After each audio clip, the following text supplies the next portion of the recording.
ఇక ఇవాళ ఆంధ్రజ్యోతి చూసుకుంటే 24/1/2026 ఇవాళ భాష తీవ్ర రాజకీయ ధోరణితో ఉందట. భాష మొత్తం కూడా రాజకీయాలకు సంబంధించి రాస్తుందంట ఎక్కువ శాతము ఆంధ్రజ్యోతి దినపత్రిక. బీసీ ఎస్సీ ఎస్టీ వీళ్ళకు సంబంధించి ఎక్కువగా నెగిటివ్ ఫ్రేమింగ్ ఉందంట. నెగిటివ్ అంటే అసలు యాక్చువల్గా బీసీలు ఎస్సీలు ఎస్టీలు అంటే అసలు యాక్చువల్గా వాళ్ళ మనుషులే కాదన్నట్టు, వాళ్ళ ఉద్యమాలు కావన్నట్టు, వాళ్ళ డిమాండ్లు అసలు సరైనవి కాదు, వేస్ట్ అసలు అనవసరంగా చేస్తున్నారు అన్నట్టుగా నెగిటివ్ ఫ్రేమింగ్లో చేస్తూ ఉందంట బీసీ ఎస్సీ ఎస్టీలు మైనార్టీలకు సంబంధించి. ఇటువంటి కథ చేస్తున్నది. మనకేం అర్థం కాకుండానే మన లోపల విషబీజాలు నాటుతుందన్నమాట. అర్థం చేసుకోవాలి మనం ఇక్కడ. రిజర్వేషన్లో ఇది ప్రమాదం అంటే రిజర్వేషన్ అంటే ప్రమాదం అన్నట్టు, అదేదో మొత్తం కూడా మోసం అన్నట్టు ఇటువంటి కథలు రాసుకొస్తుందన్నమాట. ఇట్లా రిజర్వేషన్ ఎందుకు ఇస్తారు?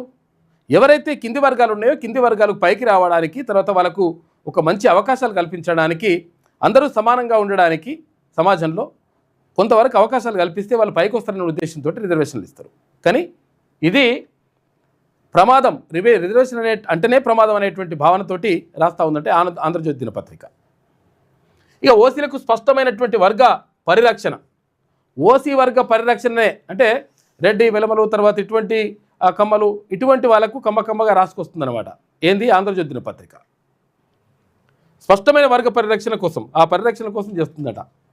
అంటే మనము ఒకవేళ ఈ పేపర్ను కొంటున్నాము అంటే మనని మనము మోసం చేసుకుంటున్నాము, మనని మనము బొంద పెట్టుకుంటున్నాము అన్నట్టు అర్థం చేసుకోవాలి మనం. ప్రభుత్వంపై వైఖరి ఎట్లుందంటే అంటే బీసీ అనుకూల నిర్ణయాలపై తీవ్ర విమర్శ. ఒకవేళ బీసీలకు రిజర్వేషన్లు 42% రిజర్వేషన్ ఇస్తున్నా అంటే అయ్యో అట్టెట్లు ఇస్తారు, అయితే మిగతా వాళ్ళకి అన్యాయం జరుగుతుంది కదా, ఇట్లా రాసుకొస్తానమాట. ఇటువంటి కథలు చేసుకొస్తుందంట ఆంధ్రజ్యోతి దినపత్రిక. ఇక బీసీలకు ప్రమాద స్థాయి, అత్యంత ప్రమాదకరం, మోస్ట్ డేంజరస్ పత్రిక ఏదైనా బీసీలకు ఉంది అంటే అది ఆంధ్రజ్యోతి దినపత్రిక అని చెప్పేసి ChatGPT చెప్తా ఉంది. మోస్ట్ డేంజరస్, బీసీలు అసలు కొనకూడని పత్రిక అని చెప్పేసి కూడా క్లియర్గా ChatGPT చెప్తున్నది, మనం చెప్తున్నటువంటి మాట కాదు. ఇక ఈనాడు చూసుకుంటే ఈనాడు బీసీ ఎస్సీ ఎస్టీ మైనార్టీలు ఎక్కువగా స్కీమ్ న్యూస్ అంటే ఏమన్నా పథకాలు ఉన్నాయి అవి ఉన్నాయి ఇవి ఉన్నాయి ఇది అడుక్కుంటున్నారు అన్నట్టుగా ఒకటి సంఘటనలు రిపోర్టింగ్ వరకే. ఏది అక్కడ ధర్నా జరిగింది, తర్వాత మొత్తం కూడా తీవ్రమైనటువంటి డిమాండ్ చేసిండ్రు, రకరకాలుగా ఎజిటేషన్ జరిగింది అంటే ఆ ఎజిటేషన్ని ఏదో జరిగింది అన్నట్టుగా. నిజంగా దానికి ఉన్నటువంటి కారణాలేంది, ఆ ఎజిటేషన్ చేయడానికి కారణాలేంది, వీళ్ళు ఇంత తీవ్రస్థాయిలో ఉద్యమించడానికి కారణం ఏంది అనేది మాట రాయేది. కారణాలు రాస్తే తెలుస్తుంది కదా విషయం. అట్లా ఉట్టిగానే ఎట్లా రాష్ట్రం అంటే రాష్ట్రకొచ్చినట్టు. వ్యవస్థాపక అణచివేత, సామాజిక అన్యాయం కోణం చాలా తక్కువగా ఉందట. ఇక ఓసీలకు సంబంధించి సమస్యలను మెరిట్, వ్యవస్థ నాశనం అనే ఫ్రేమ్లో చూపించడం ఇది కనిపిస్తుందట. మెరిట్లో ఉన్నట్టుగా ఓసీలు అంటే మెరిట్ ఇట్లా చూపిస్తానమాట. ప్రభుత్వంపై వైఖరి ఎట్లున్నదంటే ప్రత్యక్ష భావన కాదు, కానీ బీసీలకు అనుకూలమైన విధానాలపై సాఫ్ట్ నెగిటివిటీ, ఏం తెలియకుండానే మెల్లమెల్ల ఇంజెక్ట్ చేస్తుంటుంది. ఇట్లా సాఫ్ట్ నెగిటివిటీ అది అట్లా కరెక్ట్ కాదేమో అసలు. యాక్చువల్గా రిజర్వేషన్ల అవసరం ఏముంది, ఇట్లా రాసుకొస్తానమాట.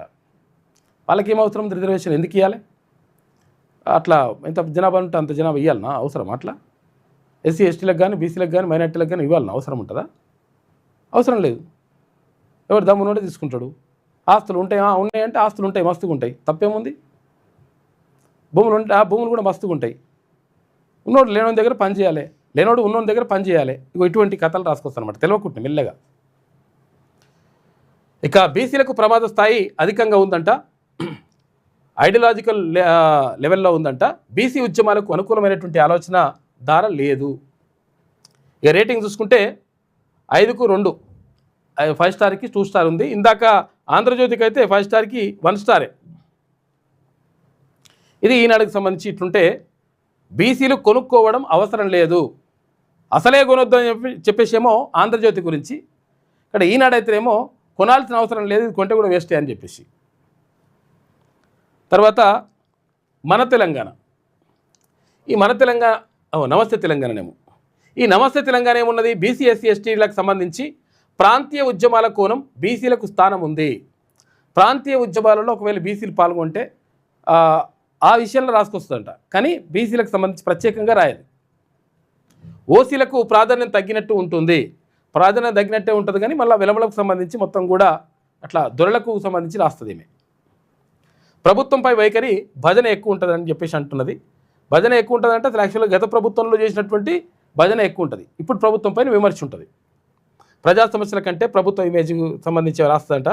బీసీలకు ప్రమాద స్థాయి మధ్యస్థం, పెద్దగా ఏం అటు ఇటు కాకుంటున్నదంట పరిస్థితి. ఏది నమస్తే తెలంగాణ రేటింగ్ చూసుకుంటే 5 స్టార్కి 3 స్టార్.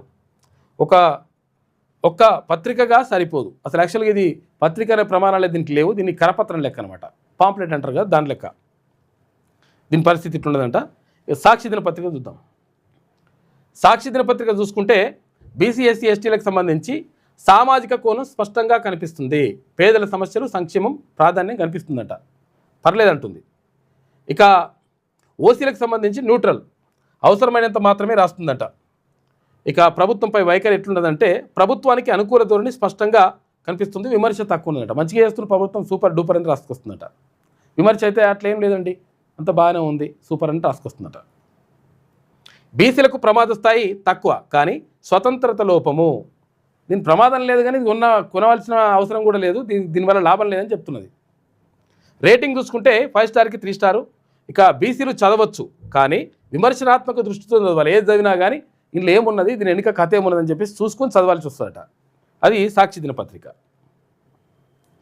ఇక దిశ పత్రిక చూసుకుంటే బీసీ ఎస్సీ ఎస్టీలకు సంబంధించి నేరుగా ప్రజా సమస్యలు, భాష సూటిగా ఉంటుంది, డైరెక్ట్గా రాసి వస్తుంది, మంచిగా రాస్తుందని చెప్తుంది.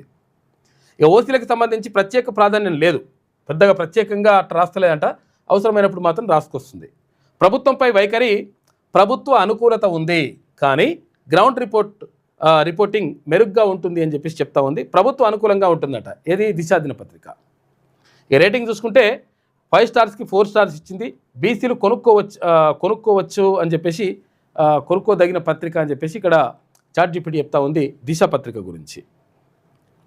ఇక వెలుగు దినపత్రికను చూసుకుంటే వెలుగులో బీసీ ఎస్సీ ఎస్టీ అత్యంత స్పష్టమైన ప్రజాపక్షం, భాష ఉద్యమాత్మకంగా ఉంటుంది అని చెప్పి చెప్తా ఉంది.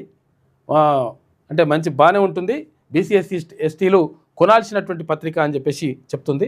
ఓసీలకు సంబంధించి ఆధిపత్యవాదం ప్రశ్నించబడుతుంది, ఎవరైతే ఆధిపత్యం చేస్తూ ఉంటారో ఇట్లా నేనే అనుకుంటారో వాళ్ళని ప్రశ్నిస్తుందంట.